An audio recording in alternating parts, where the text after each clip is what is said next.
This is a quick tutorial on animating a bird. Now I have my body, the eye, and the wing. I have two wings, one in the front, one in the back, but if you're doing a side view, you're only going to really see the one, so I hid that. But if it's, a top-down view, then you'll want to duplicate the wing after it's been puppet pinned. So I've got my wing selected, and I'm going to use my puppet pin. I want a pin where the wing meets the body, one at the middle, and one at the end. Now, I'm only going to be keyframing the middle and the end wings. That's going to create the arc and the motion of the wing. So I've got my 3 pins set. I'm only animating these two. I'm going to go forward in time. Now, this is the important part.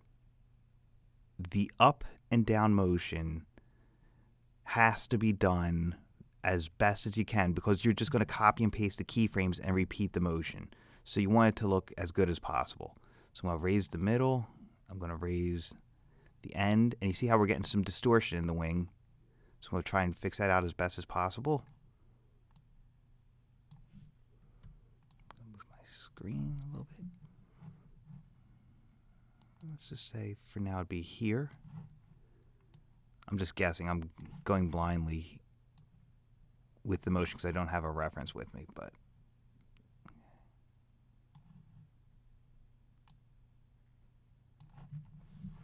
let's see how that looks. This part is fine. I'm going to go about here, and then let's just move that one out a bit. Here like that a little.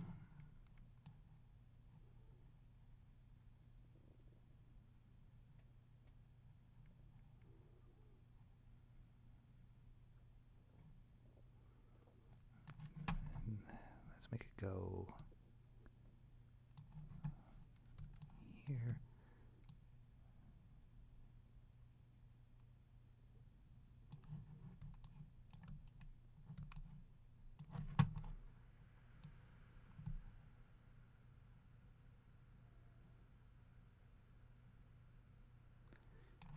Let's see what happens if I move this one pin a little bit, just that one time.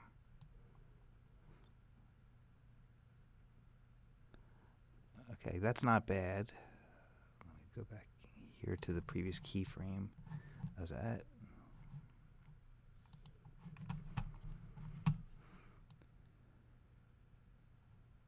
Now that I've got my keyframes, I'm just going to copy and paste them backwards at about the same time that this is.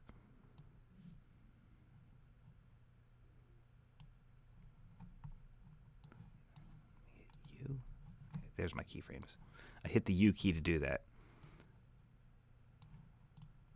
So I've got this. If I copy all of it and I move it to about, let's say, here. And let's try this. With these selected, if I right click, this might be the fast way of doing it. Time reverse keyframes. So what's going to happen is the wing's going to go up and then it's going to go down. So all I had to do was time reverse the keyframes rather than paste them backwards. That's a much faster thing. So I've got my up and down motion. Just copy it. Go forward a few frames, hit paste. And that's that. So that's my looping animation.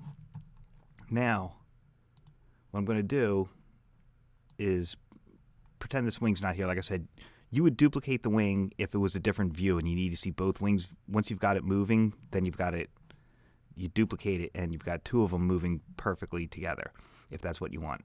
Okay, so I've got my animation set up the way I want. So if I select all of it, I right click and I pre-compose it. And then I move all attributes into a new composition. Now, if I animate the position, let's see what happens.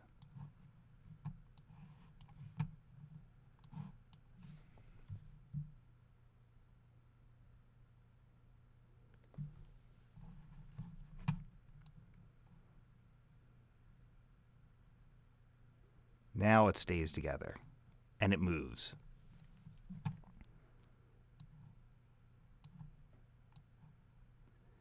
And that's how you do it. So pre-compose all your layers together. Then you can animate the pre-comp's position.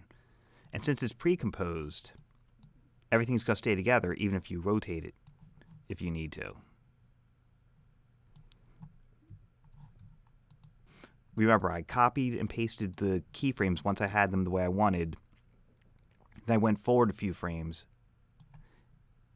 select all the keyframes, hit copy, then I pasted them,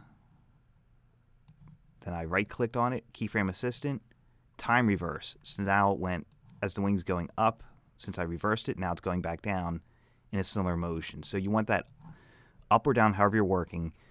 You want that to be as smooth as possible so that you can just repeat your keyframes